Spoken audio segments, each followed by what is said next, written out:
The blinding white of the maternity ward at St. Jude's Medical Center was supposed to be a canvas for joy. Instead, for Rosalind Blackwood, it became a stage for the ultimate betrayal. While the first cries of her newborn son echoed in the room, another sound cut through the air, the crisp, unapologetic tear of an envelope. Inside were not congratulations, but divorce papers, delivered by her husband's lawyer. As cameras flashed outside her door, this was the moment her gilded life shattered. But they all underestimated her. With the world watching, she picked up a pen, not in defeat, but to sign her name to a war declaration, cleverly disguised as a surrender. The penthouse on Park Avenue was less a home and more a museum exhibit on wealth. It was a space of cool marble towering glass and art chosen not for its beauty, but for its escalating value. It was silent, sterile, and suffocating. This was the gilded cage Rosalind Thorne had found herself in after marrying Donovan Blackwood, the formidable CEO of Blackwood Global Holdings. Theirs was a romance that had graced the covers of Forbes and Vogue, the brilliant self-made titan, and the graceful, intelligent art historian from Old Money. It was a merger of power and prestige, a story the world consumed with fervor. But the stories never showed the truth. They never showed the evenings Rosalind spent alone, staring out at the glittering, indifferent skyline of New York City, while Donovan was closing a deal in Tokyo or orchestrating a hostile takeover in London. They never captured the hollow echo in the vast apartment, a space designed for lavish parties that more often hosted only her solitary footsteps. Donovan didn't want a wife. He wanted an asset, an elegant, well-spoken accessory who looked perfect on his arm at galas and could charm the wives of the board members.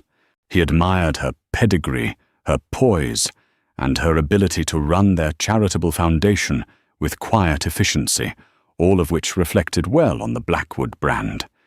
He did not, however, seem to value her. Her opinions on his business were dismissed with a condescending pat on the hand.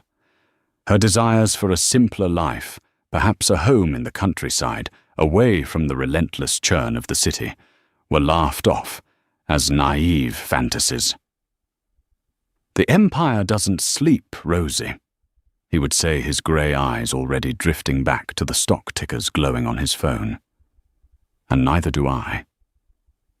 Rosalind had come from a world of quiet wealth, where legacy was measured in generations, not quarterly earnings. Her father, a revered constitutional law professor, had warned her about Donovan. "He's a predator. Rosalind," he had said, his voice laced with a rare note of concern. "Men like that don't build empires. They conquer them, and they burn everything in their path to do it." She had dismissed it as the overprotective worrying of a father seeing his only daughter marry a man so different from himself. She had believed in the Donovan she saw in the beginning, the one who quoted poetry, who remembered her favorite flower, who seemed to see her not just the Thorne family name. That man had vanished almost the moment the wedding rings were slipped on their fingers. He was replaced by the CEO, a man who moved through the world with a chilling sense of purpose, a man for whom everything and everyone was a transaction. The pregnancy had been a surprise, a welcome one for Rosalind, who yearned for a human connection, for a love that wasn't conditional on a rising stock price. She had hoped it would change him, soften the steel that seemed to encase his heart. For a brief time, it seemed to. He was attentive, almost gentle. He placed a hand on her growing belly, a flicker of something unreadable in his eyes. A son.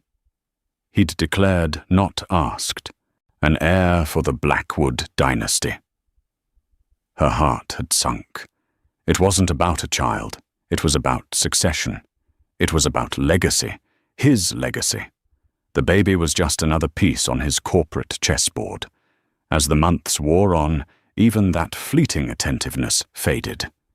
He became more distant than ever, consumed by the biggest deal of his career, the acquisition of their primary competitor, Vance Industries, run by the shrewd and equally ambitious Gideon Vance. It was a ruthless, bloody battle fought in boardrooms and through press leaks. Donovan was obsessed, working around the clock, his moods swinging violently with the day's market fluctuations. Rosalind's pregnancy became an inconvenience, a distraction from his corporate war. He missed obstetrician appointments. He forgot to come home for dinner on the rare nights he was even in the country. The last conversation they had before she went into labor was an argument. She had found a draft of a press release on his desk, one that detailed the restructuring of Vance Industries post-acquisition. It outlined plans to dissolve the company's charitable wing, a project Gideon Vance's late wife had founded. "You can't do this, Donovan," she'd pleaded. "It funds community centers' arts programs for underprivileged children." He had snatched the papers from her hand, his face a mask of cold fury. "It's a liability, a drain on resources. Sentimentality has no place in a balance sheet. You run your little foundation, Rosalind, and let me run my empire. You don't understand the pressures I'm under." "I understand human decency," she had shot back, her voice trembling. "Decency doesn't get you a controlling interest in a $500 billion market." He'd sneered, turning to leave. "Stay in your lane." That was 2 days ago. 2 days of crushing silence. Now, as the first sharp, undeniable contraction seized her body, she was utterly alone in the cavernous penthouse. She clutched the cool marble of the kitchen island, her breath catching in her throat. She looked at her phone. No missed calls, no texts, just an automated alert from a financial news app. Blackwood Global on the verge of historic Vance Industries takeover. Final vote imminent. She knew with a certainty that chilled her to the bone that he would not be there. He was at the precipice of his greatest victory, and nothing, not even the birth of his own son, would pull him away from it.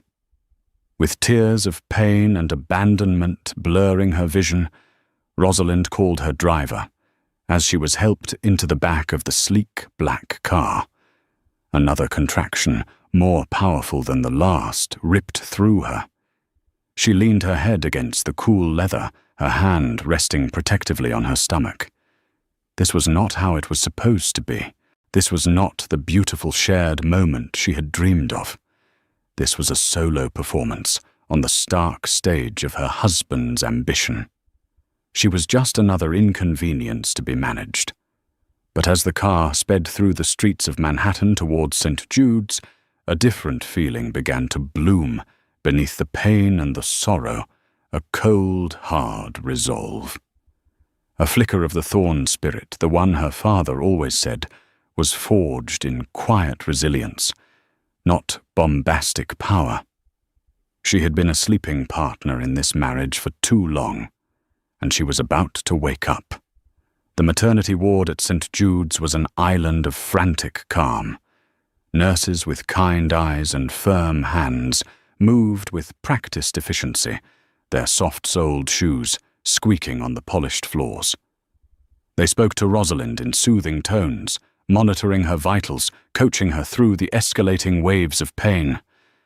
But their kindness couldn't fill the cavernous absence beside her.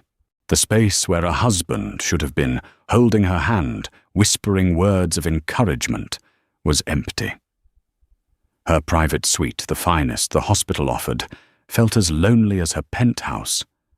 It was a large, tastefully decorated room with a view of the East River, a courtesy extended to one of the hospital's most generous benefactors. The Blackwood name opened every door, but it couldn't conjure the one person she needed. Hours blurred into a grueling rhythm of pain and exhaustion. She had tried to reach Donovan. Her first call went to his voicemail. The second was answered by his curt assistant, who informed her that Mr. Blackwood is in a critical, uninterruptible meeting. "Tell him I'm at the hospital." Rosalind had gasped, her knuckles white as she gripped the phone. "Tell him I'm in labor." "I will pass along the message. When there is an opportune moment," Mrs. Blackwood, the assistant, had replied, her voice devoid of any human warmth. An opportune moment, as if the birth of his child was something to be penciled in between a conference call and a market analysis. That was the last she tried. The rejection was a physical blow as sharp as any contraction. Humiliation warred with a primal maternal fury. Her child would not come into this world feeling unwanted. She would be enough. She had to be. The first sign that her private medical event was about to become a public spectacle was a subtle shift in the hospital's atmosphere. The nurses started murmuring to each other in the hallway. A stern-faced hospital administrator appeared, his brow furrowed with concern. "Mrs. Blackwood," he began, "it seems the press has been alerted to your situation. There's a crowd forming at the main entrance." Rosalind's blood ran cold. Who would leak this? And then she knew. It was a classic Donovan Blackwood move. He couldn't control the narrative of his absence, so he would create a different one. The beleaguered CEO, so dedicated to his company and shareholders that he was forced to miss the birth of his heir for a once-in-a-lifetime deal. It was a story of sacrifice, of a titan's difficult choice. It was a lie, but it was a lie that would play well in the financial pages. Soon the muted sounds of the ward were punctuated by the distant but unmistakable clamor of a media frenzy. The flashes of cameras against the windows of the lower floors pulsed like errant lightning. Her delivery room had become the epicenter of a media storm. Just as the doctor announced it was time to push, a different kind of visitor arrived. A man in a flawlessly tailored somber grey suit stepped into the room, flanked by a hospital security guard. He had a severe face, thin lips, and the cold, detached eyes of a man who dealt in facts, not feelings.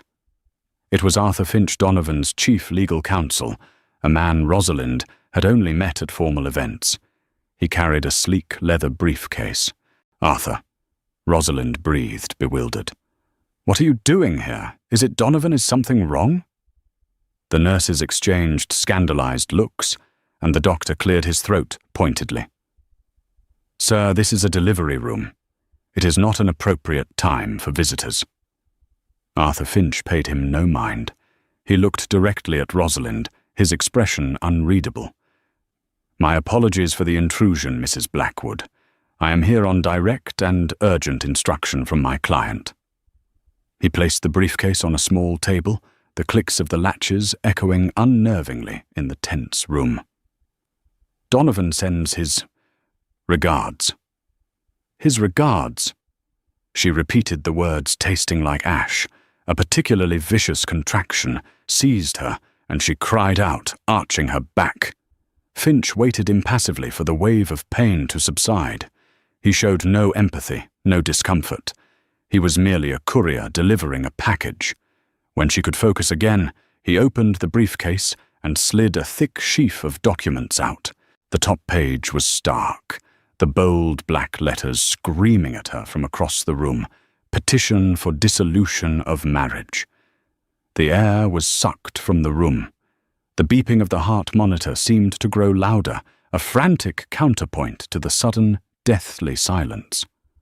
A nurse gasped. "Divorce papers," Rosalind whispered the sound, a ragged, broken thing. "He's serving me with divorce papers now. My instructions are to have you sign these immediately." Finch stated his voice, as flat and grey as his suit. He produced a gold-plated fountain pen.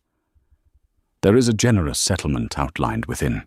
Mr. Blackwood felt it was best to handle this with expediency to avoid a prolonged and public unpleasantness." Expediency? Unpleasantness. He was dissolving their marriage, disowning his child at the moment of its birth, and he was framing it as a matter of efficient business. The cruelty of it was breathtaking. It was an act of such profound, calculated malice that it defied comprehension. This wasn't just about ending a marriage, it was about annihilation. He was erasing her, erasing their child at the most vulnerable moment of her life. Tears streamed down her face, mingling with the sweat of her exertion. But through the haze of pain and grief, something inside her snapped. The quiet, accommodating wife Donovan had so carefully cultivated for years died in that instant. In her place, a woman she barely recognized began to rise from the ashes. "Get out!" The doctor ordered, his voice steely with rage. "Security, remove this man now." "Wait," Rosalind said, her voice surprisingly firm. The security guard hesitated. Every eye was on her. She locked gaze with Arthur Finch, the man who had just delivered the death warrant for her old life. "Leave the papers," she commanded, "and the pen." Finch, for the first time, looked momentarily surprised. He placed the documents and the pen on the edge of her bed, giving a slight, almost imperceptible nod, before turning and leaving the room as quietly as he had entered. The doctor looked at her, his expression a mixture of pity and awe. "Rosalind," he said gently, using her first name, "we need to focus. Your son is almost here." She nodded, her vision blurred by tears, but her mind now terrifyingly clear. The pain of betrayal was a fire, and it was burning away all her fear, all her sorrow, leaving only a core of pure, unadulterated strength. He wanted a war. He wanted to destroy her. He had no idea who he was dealing with. With a guttural cry that was equal parts agony and defiance, she began to push. Her son would not be born into a world of defeat. He would be born into a world where his mother was a fighter. The first cry of Theodore Thorne. Blackwood cut through the tension in the room like a clarion call. It was a strong, healthy, furious sound, a protest against the cold, bright world he had been thrust into.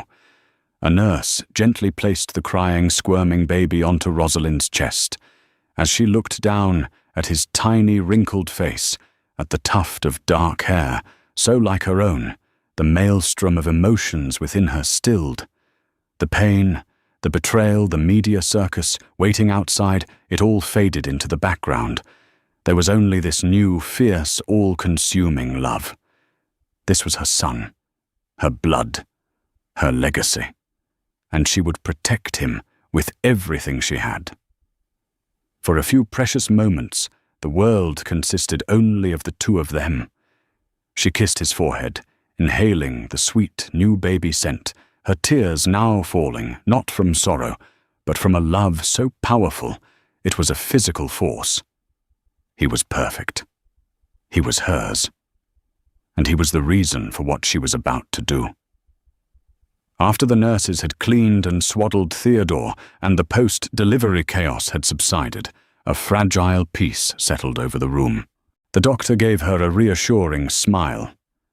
"You were incredible, Rosalind. Both of you are healthy and strong."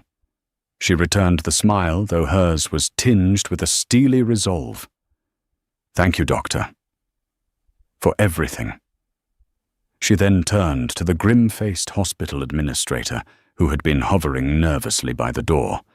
"I need to ask a favor," she said, her voice clear and calm. "I know the press is still outside. I want you to let one journalist in. Penelope Hayes from the New York Chronicle. No one else. Just her and her photographer." The administrator blanched. "Mrs. Blackwood, are you sure, after what you've just been through?"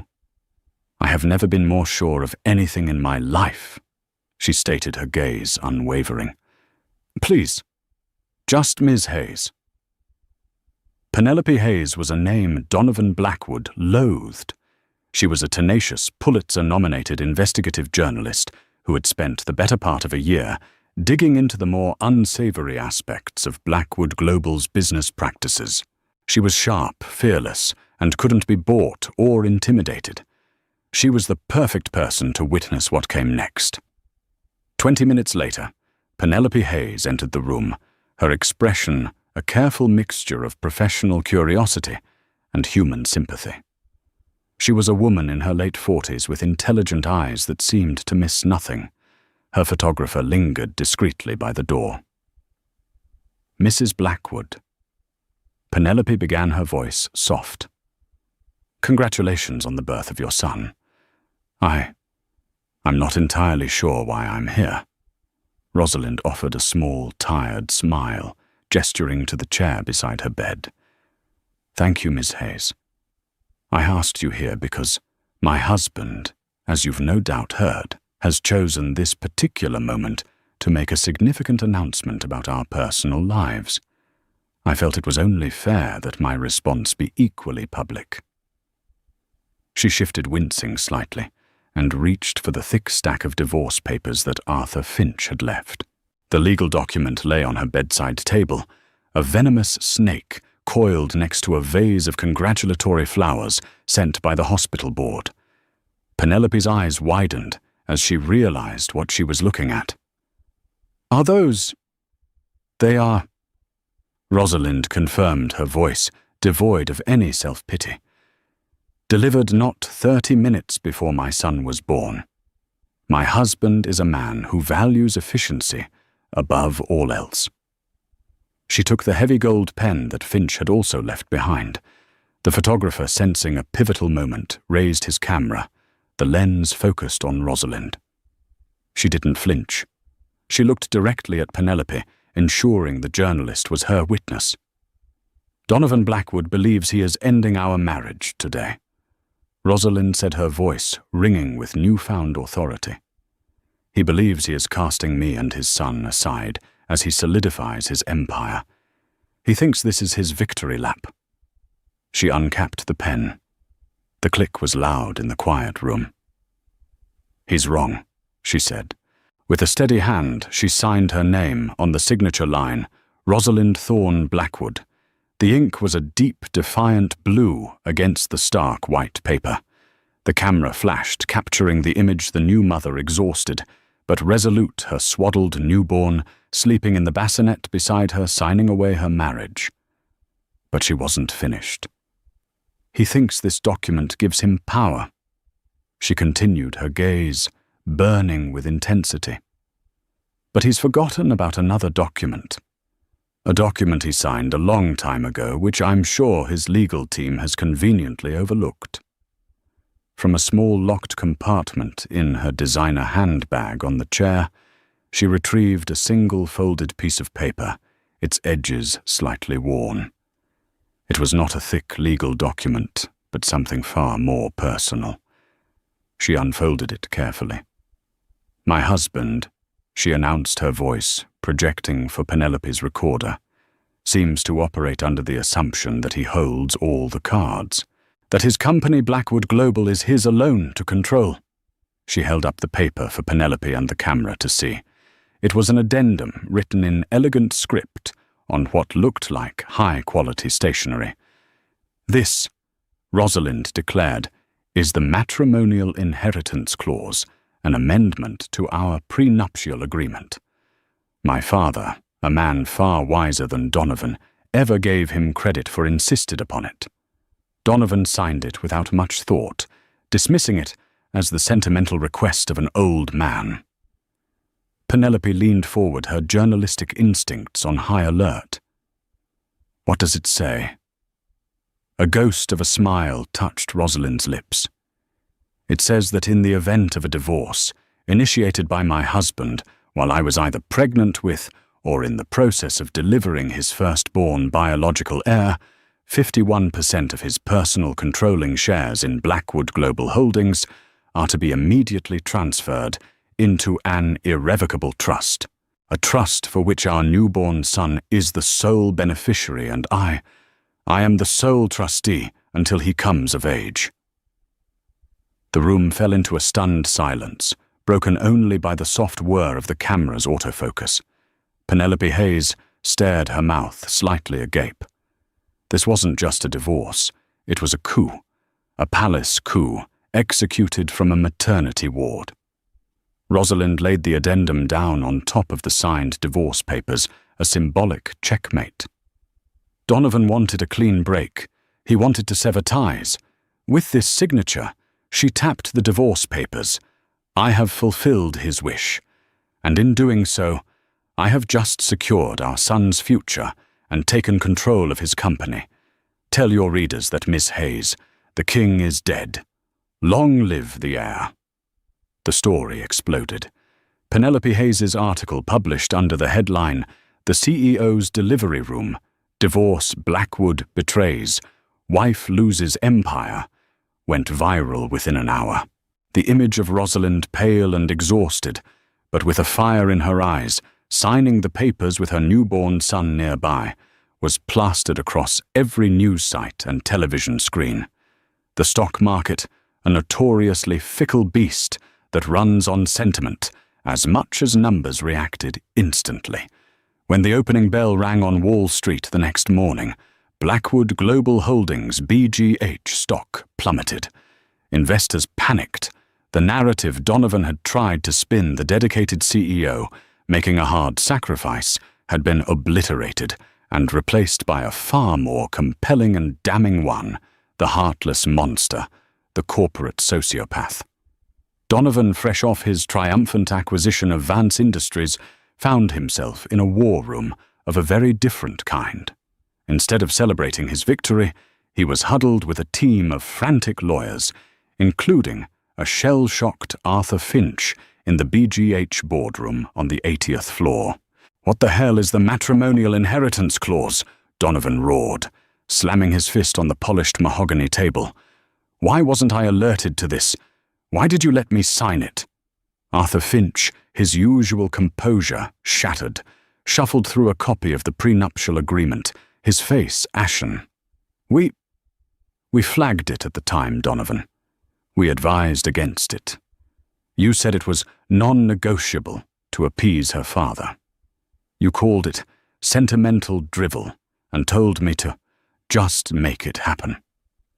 You were more concerned with the clauses protecting your premarital assets. Donovan's memory flashed back to the signing 5 years ago.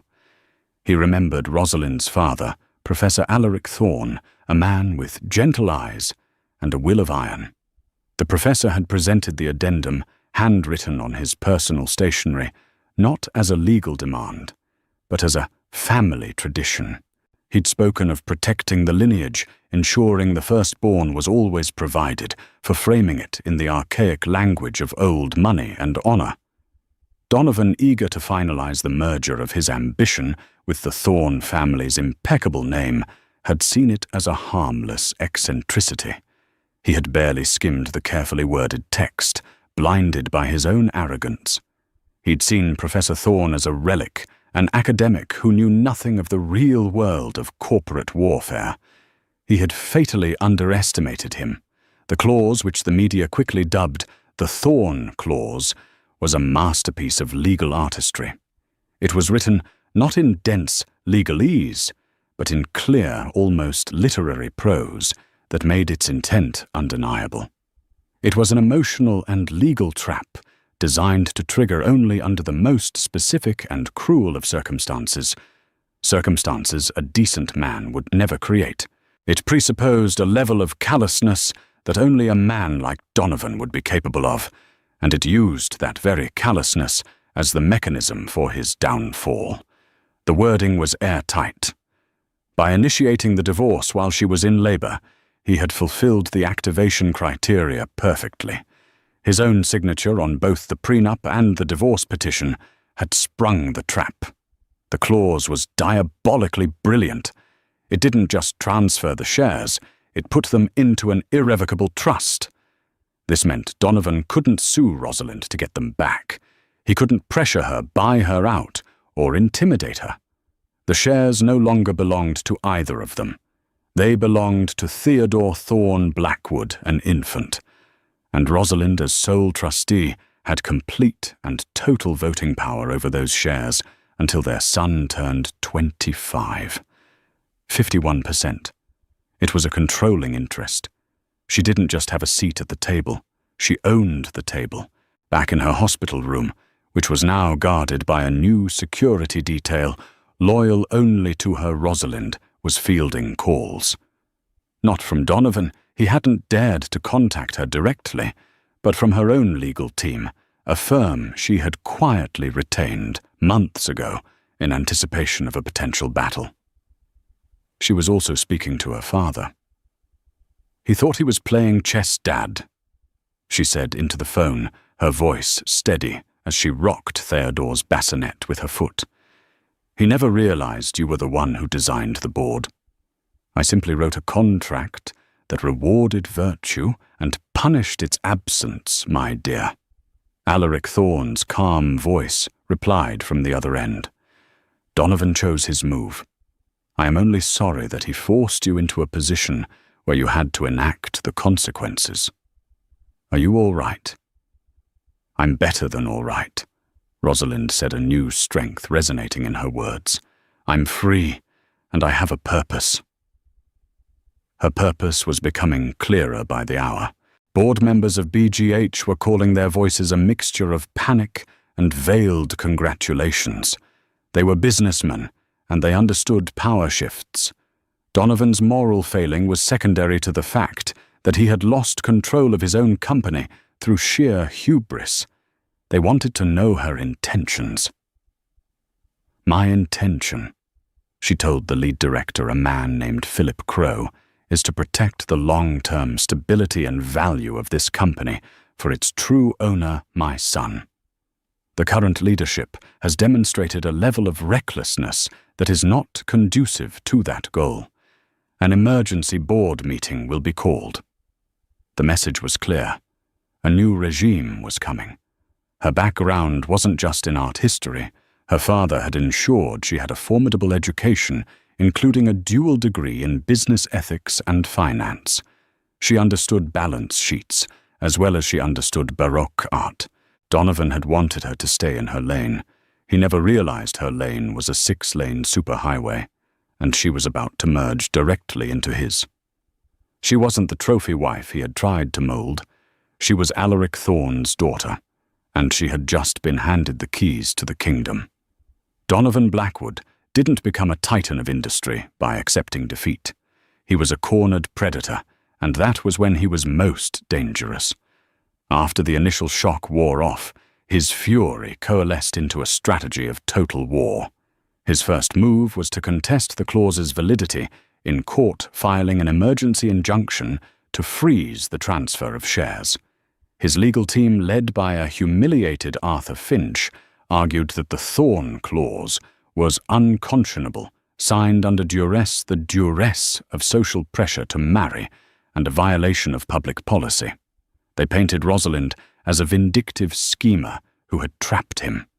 Simultaneously, he launched a vicious smear campaign through media outlets friendly to him.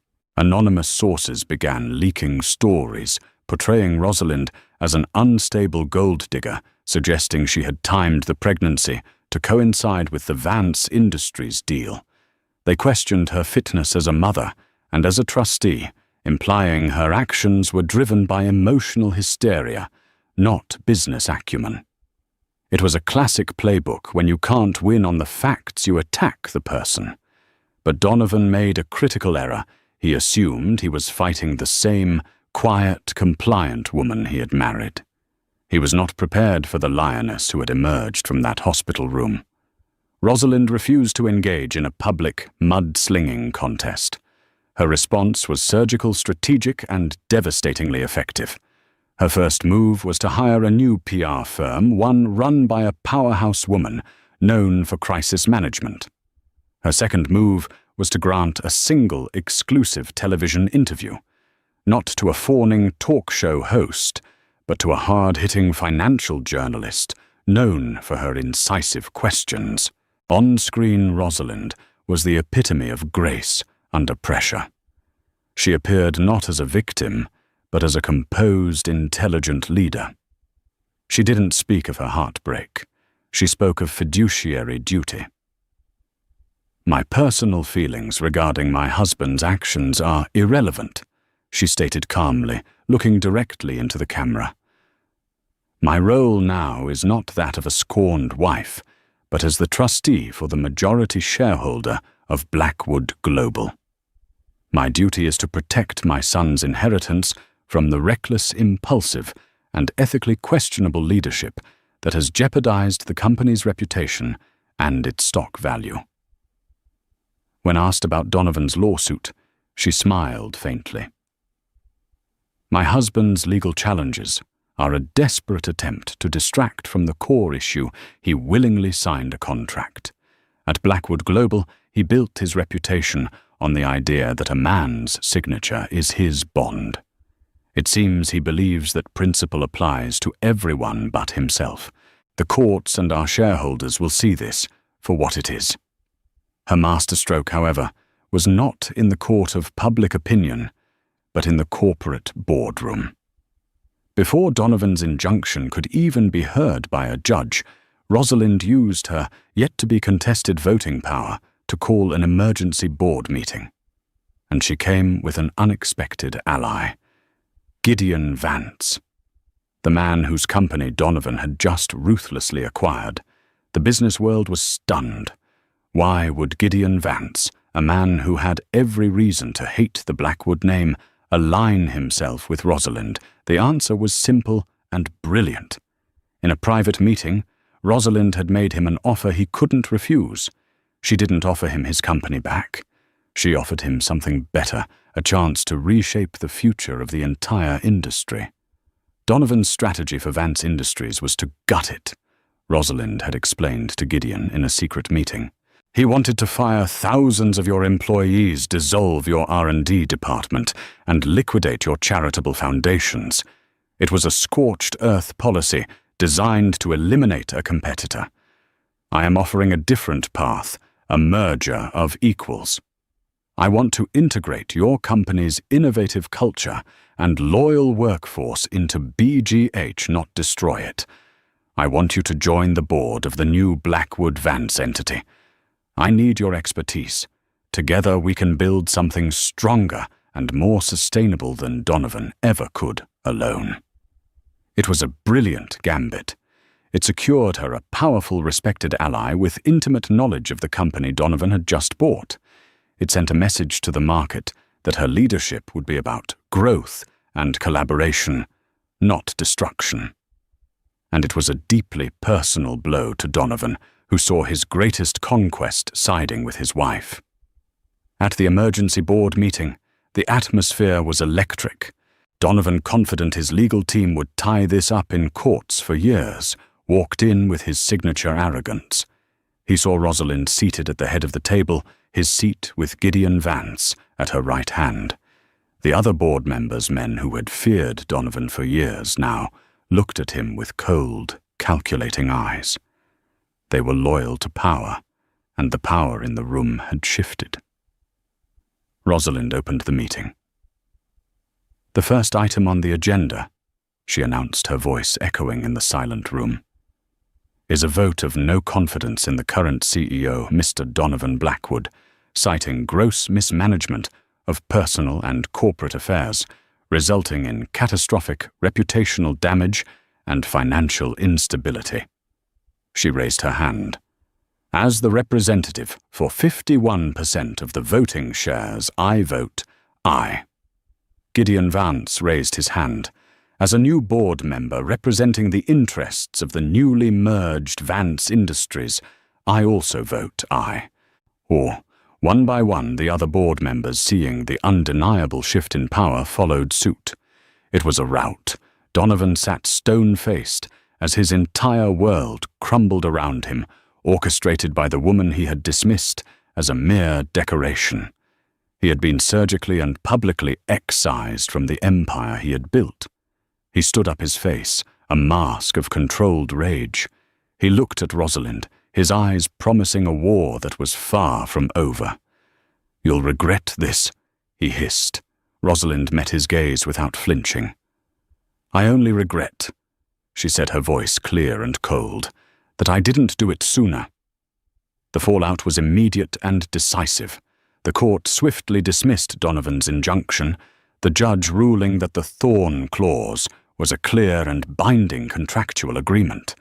Stripped of his title, his power, and his controlling shares, Donovan Blackwood became a pariah. His smear campaign faltered exposed as the pathetic lashing out of a dethroned tyrant. He was left with a vast fortune from his premarital assets, but his name, once a symbol of power, was now synonymous with hubris and public humiliation. He vanished from the public eye, retreating to a private island to lick his wounds, a king in a gilded exile of his own making. Rosalind, however, didn't revel in his defeat. Her focus was entirely on the future. Taking the helm as chairwoman of the newly rebranded Thorn Vance Holdings, she began a radical transformation of the company. She didn't rule with Donovan's brand of fear and intimidation, but with intelligence, empathy, and a sharp, strategic vision. Her first act was to halt the mass layoffs at Vance Industries, earning the instant loyalty of thousands of employees. She reinstated and expanded the charitable foundations Donovan had planned to dissolve, tying corporate success directly to social responsibility. With Gideon Vance as her CEO, they invested heavily in sustainable technologies and ethical business practices, proving that profitability and decency were not mutually exclusive. The market, once panicked, responded with soaring confidence. Thorn Vance Holdings became a model for a new kind of capitalism. Rosalind moved out of the cold Park Avenue penthouse and into a warm, light-filled brownstone, a true home where Theodore's laughter could echo in the halls. She balanced her demanding role as chairwoman with her even more important role as a mother, proving that a woman's strength was not a zero-sum game. She was building not just a corporate empire, but a legacy of integrity for her son. She was no longer Rosalind Blackwood, the CEO's wife. She was Rosalind Thorn, the woman who had turned the greatest betrayal of her life into a defining triumph, rewriting her story and the story of the company she now led with the stroke of a single defiant pen. 5 years. 5 years had passed since the storm. In that time, Rosalind Thorn had transformed from a symbol of defiance into a paragon of modern leadership. Thorn Vance Holdings was more than just profitable. It was respected. It stood as a testament to the idea that a company's soul did not need to be sold for its stock to soar. The glass-walled headquarters in Midtown Manhattan, once a place of cold ambition, was now filled with a vibrant collaborative energy. Rosalind as chairwoman and Gideon Vance as CEO had forged a partnership built on mutual respect and a shared vision. They had created something that lasted. Rosalind's life outside the boardroom had found a similar beautiful rhythm. The Park Avenue penthouse was a distant memory, a ghost of a life that belonged to someone else.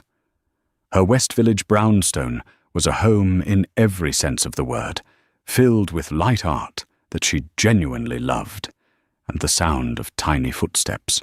Theodore, or Theo, as he was universally known, was a bright, curious 5-year-old, with his mother's thoughtful eyes, and a boundless energy that was all his own. He knew his father's name, had seen his picture, and understood, in the simple way a child does, that he lived very far away. Rosalind had decided that honesty tailored for his age was the only path. The full sordid story could wait. For now it was enough that he felt safe, loved and secure in his world, a world his mother had built specifically to protect him. Peace, however, can be a fragile thing. Rosalind knew that a man like Donovan Blackwood did not simply accept defeat. He was not the type to retire to a quiet life of reflection. He was a creature of conquest, and 5 years was a long time to plot a new campaign. She had felt his shadow lingering at the edges of her success, a silent, waiting presence. The first sign of his return was not a thunderclap, but a whisper. It started in the dark corners of the financial world. Obscure online forums and newsletters known for their aggressive short-selling advocacy began publishing hit pieces on Thorn Vance. They were clever, filled with half-truths and insidious misinterpretations of their quarterly reports. They questioned Gideon Vance's leadership. They insinuated that Rosalind's ethical approach was a facade, a ticking time bomb of unprofitability. The attacks were anonymous, but they bore the unmistakable fingerprints of Donovan's style, surgical, relentless, and aimed at creating chaos and doubt. At first, the market dismissed it as noise, but the campaign was well-funded and persistent. The whispers grew louder. A respected, though notoriously cynical television analyst picked up the narrative, giving it a veneer of legitimacy. Thorne Vance's stock, which had enjoyed a steady 5-year climb, began to stutter. It was a subtle erosion, a death by 1,000 cuts. Rosalind and Gideon worked tirelessly to counteract the misinformation, hosting investor calls and increasing their corporate transparency. But it was like fighting a phantom. The source of the funding for the smear campaign was hidden behind a labyrinth of shell corporations and offshore accounts. "It's him," Gideon said one evening, as they reviewed yet another manufactured report in her office. The skyline of the city they now helped to shape glittered behind him. "This has all the hallmarks of a Donovan special. He's not trying for a knockout punch. He's trying to poison the well to make us look unstable and bleed us dry fighting ghosts." Rosalind stared out the window, her hand unconsciously twisting the simple gold locket she wore a gift from her father. It's not enough for him. Attacking the company is just the opening salvo. He's testing the defenses. The real attack will be personal. She was right. 2 weeks later, the other shoe dropped, and it landed with the force of a public bombshell. A courier arrived at the brownstone delivering a legal notice. Donovan Blackwood had formally petitioned the New York family court for joint custody and full visitation rights for his son, Theodore Thorne Blackwood. The legal petition was a work of fiction, so audacious it was almost impressive. It painted Donovan as a repentant father, a man who had spent 5 years in quiet solitude, reflecting on his mistakes and overcoming the immense pressures that had led to his uncharacteristic behavior. He claimed he had reached out numerous times over the years, only to be systematically blocked by a bitter and controlling Rosalind. He wasn't the man who served divorce papers in a delivery room. He was the victim, a father cruelly denied the fundamental right to know his own child. He had even attached a psychiatric evaluation attesting to his profound emotional growth. The media, which had once lionized Rosalind, now smelled the intoxicating scent of a new conflict. The narrative began to shift. Had she gone too far? Was it fair to keep a child from his father, no matter the man's past sins? The trap was as brilliant as the thorn clause itself. If Rosalind fought him, she would be cast as the vindictive ex-wife validating his claims. If she capitulated, she would be handing her son over to a man she knew to be a manipulative sociopath. Her legal team advised a settlement. "We can control the terms," they urged. Supervised visitation, limited hours. It's better than letting a judge decide. But Rosalind knew this wasn't about visitation. It wasn't about Theo. It was about access to the trust. Donovan's plan was clear: insinuate himself into Theo's life, poison him against her, and when the time was right, manipulate his own son into handing back control of the Han Empire. For Donovan, this was simply the longest of long-term investments. She refused to settle. "We will fight this in court," she told her lawyers, "and we will win. But before we do, I am going to meet with him." They protested, but her mind was made up. She sent a single encrypted message through a back channel to Arthur Finch, who to her surprise was still Donovan's counsel. The message was simple: the Met Egyptian Wing, Saturday, 4 p.m., alone. The Egyptian wing of the Metropolitan Museum of Art was a place of silent, imposing history. The towering statues of pharaohs and gods, millennia-old rulers of forgotten empires, provided a fitting backdrop for the meeting. Rosalind arrived first, finding a stone bench near the Temple of Denda. She looked calm, dressed in simple, elegant trousers and a silk blouse, her only armor, the quiet confidence she now wore like a second skin. Donovan arrived precisely at 4. The 5 years had changed him, but not in the way his petition claimed. He was leaner, his face harder, the silver at his temples more pronounced. He looked not reformed, but honed, sharpened by years of resentment. He approached her not with the humility of a penitent, but with the coiled energy of a predator. "Rosalind," he said, his voice a low purr that once would have sent a shiver down her spine. Now it left her cold. "You look well. Power agrees with you." "It's not power, Donovan. It's responsibility," she countered, not bothering to stand. "Something you still seem to know very little about." He gave a dry chuckle and sat at the opposite end of the bench, leaving a careful distance between them. Always so direct. I've missed that. He gestured around the grand hall.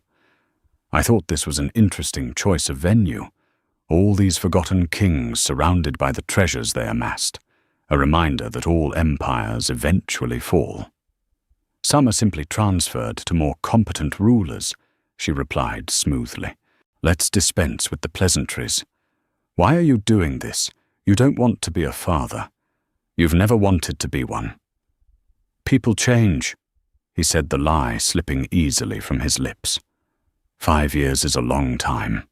A man starts to think about what really matters. Legacy. Blood.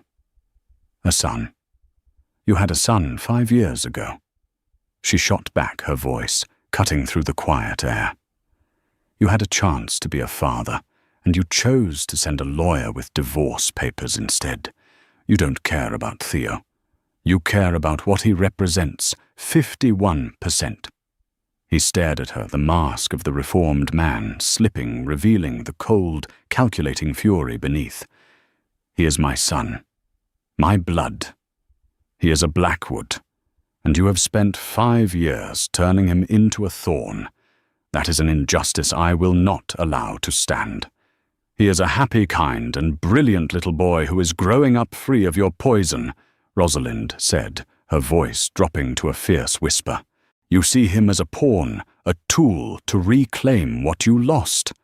I see him as my son, and I will burn down the world to protect him from you." Finally, the truth came out. His eyes narrowed. "You can't protect him forever. I will get visitation, and I will be a part of his life. I will teach him what it means to be a Blackwood. I will teach him about power, about winning.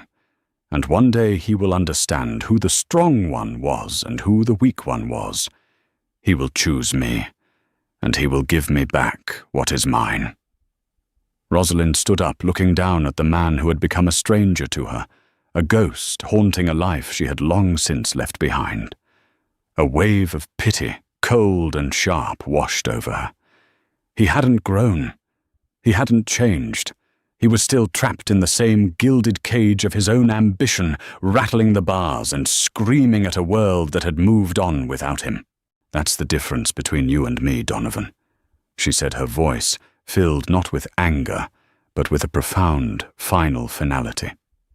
"You think winning is about taking things from other people. I've learned that it's about building things that last. You look at our son and see a key to a vault. I look at him and I see the future, and you will have no part in it." She looked him in the eye one last time. "Withdraw the petition. Disappear. Because if you force me to fight you in court, I won't just defeat you. I will dismantle you. I have every email, every leaked document from your smear campaign, every shell corporation traced back to you. I will expose you so thoroughly that the only legacy you'll have left is a cautionary tale in a business school textbook. Your son will read about you one day, and he will be ashamed. Is that the legacy you want?" He sat there speechless as she turned and walked away.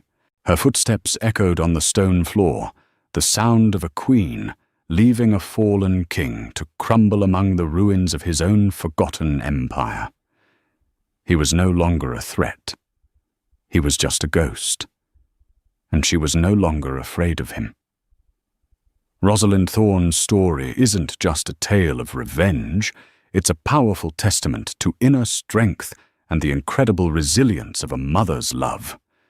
She took a moment of devastating betrayal and transformed it into an act of liberation, not just for herself, but for thousands of employees, reshaping a corporate giant in her own image of integrity and strength.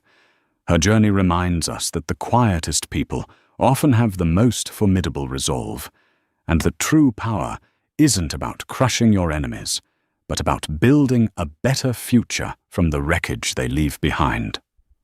What did you think of Rosalind's ultimate checkmate? If her story of courage and brilliant strategy captivated you, please hit that like button to let us know. Share this video with someone who loves a story of triumph against the odds, and don't forget to subscribe to our channel for more real-life dramas that will leave you breathless. Comment below with your favorite moment.